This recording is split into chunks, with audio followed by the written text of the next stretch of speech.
means.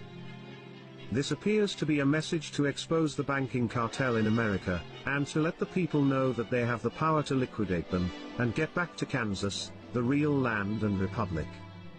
The Wizard of Oz, written by L. Frank Baum, is not just a mere story. What is Oz a symbol for? Ounces. What is measured in ounces? Gold. What is the yellow brick road? Bricks or ingot bars of gold. The character known as the Straw Man represents that fictitious, all caps, legal fiction, a person the federal US government created with the same spelling as your birth name. Remember what the Straw Man wanted from the Wizard of Oz? A brain? No juristic person, legal fiction, paper corporation has a brain because he or she has no breath of life. What did the Straw Man get in place of a brain? A certificate, a birth certificate for a new legal creation. He was proud of his new legal status, and all the other legalisms he was granted.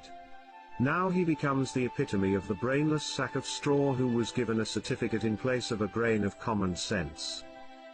Now, what about the Tin Man?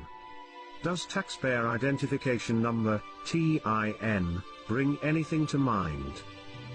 The poor Tin Man just stood there, mindlessly doing his work until his body, literally seized up and stopped functioning. He worked himself to death, because he had no heart or soul. He's the heartless and emotionless creature, robotically carrying out his daily task as though he were already dead. He's the ox pulling the plow and the mule toiling under the yoke.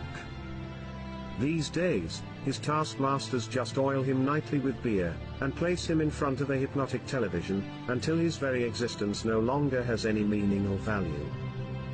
His masters keep him cold on the outside, and heartless on the inside, in order to control any emotion or feeling that might arise.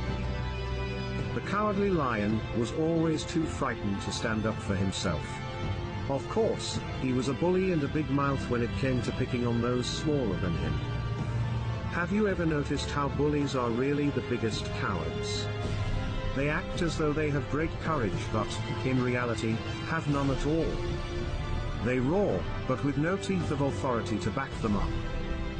When push came to shove, the Cowardly Lion always buckled, and whimpered when anyone of any size or stature challenged him. He wanted courage from the Grand Wizard, so he was awarded a medal of official recognition.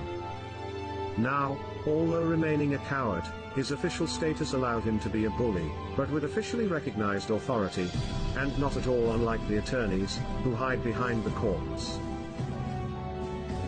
What about the trip through the field of poppies?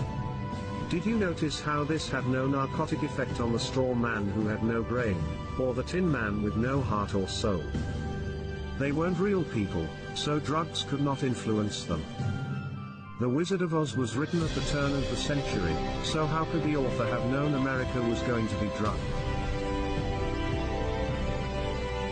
The Crown has been playing the drug cartel game for centuries. Just look up the history of Hong Kong and the Opium Wars. The Crown already had valuable experience conquering all of China with drugs, so why not the rest of the world? What was the Emerald City? The Federal Reserve System.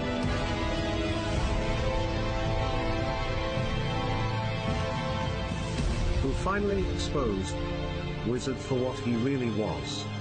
Toto, the cute and somewhat annoying little dog. Toto means in total, or altogether in Latin. What was it that the witch wanted after she alleged that the little dog had bitten her? Toto. Or everything. Notice how Toto was not scared of the great wizard's theatrics, yet he was so small in size, compared to the wizard, that no one seemed to notice him.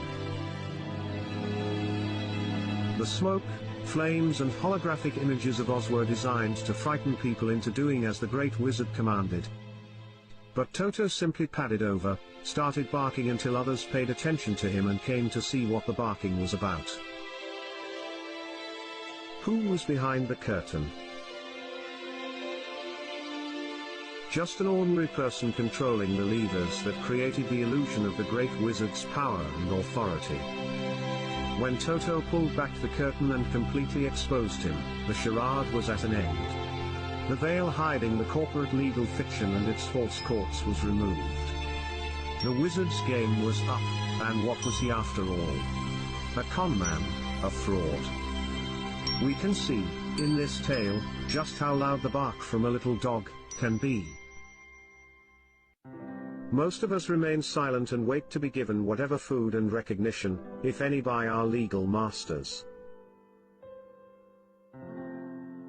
Let us not forget those flying monkeys. What perfect mythical creatures to represent the Bar Association attorneys, who attack and control the little people for the great crown wizard, the powerful and grand bankers of Oz.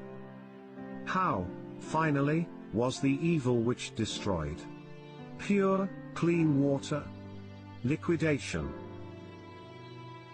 How did Dorothy finally get home? She simply clicked her heels. She always had the power, and so do we. What would it take to expose the wizard for what he is? We each need only a brain, a heart and soul, and courage. Then, and perhaps of the greatest importance, we need to learn how to work together.